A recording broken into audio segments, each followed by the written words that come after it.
నిలబడినోళ్ళం ఆది జ్వాల ఆనంద జ్వాల వైర జ్వాల వీర జ్వాల దైవ జ్వాల నవాది జ్వాల జీవ జ్వాల ప్రాణ జ్వాల.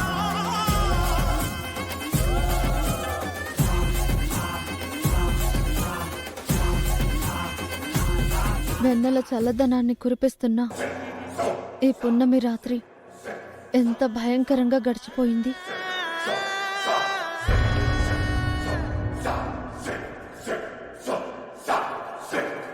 జామ్, ఏం చేస్తున్నావు ఇక్కడ? మీరేంటి బాబు, ఇంకా పడుకోలేదా? లేదు జామ్, నిద్ర పట్టలేదు. నువ్వేంటి ఇక్కడ? నాకు నిద్ర పట్టలేదు బాబు, అలా చందమామతో కబుర్లు చెప్పుకుంటున్నాను. ఓ, ఒక్క చందమామ ఇంకొక చందమామతో కబుర్లు చెప్తుందా?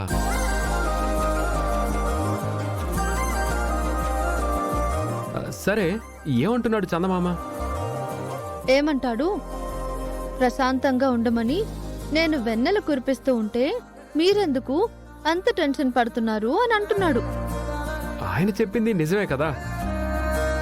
ఇంత మంచి వెన్నెల రాత్రి హ్యాపీగా ఉండాలి, మరి టెన్షన్ ఎందుకు? చూశారు కదా బాబు, ఏవేవో జరిగిపోతున్నాయి ఇంట్లో. నిజమే చామ్, ఈ రోజంతా ఇంట్లో చిత్ర విచిత్రాలు జరిగాయి.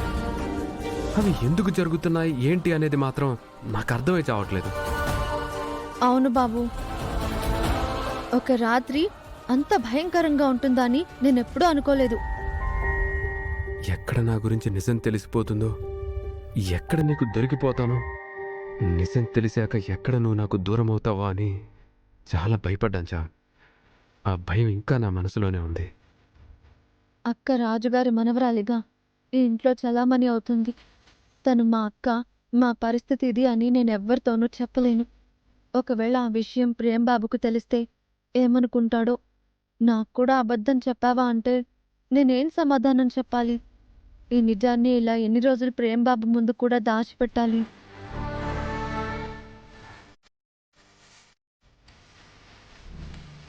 ఏంటి చామ్, ఏం మాట్లాడటం లేదు? మీరు ఏం మాట్లాడడం లేదుగా. చాలా మాట్లాడాలనిపిస్తుంది, మాటలు రావటం లేదు. నేను కొన్ని మాటలు దాచిపెట్టాల్సి వస్తోంది. ఏంటి, నా దగ్గర కూడా దాచిపెడుతున్నావా?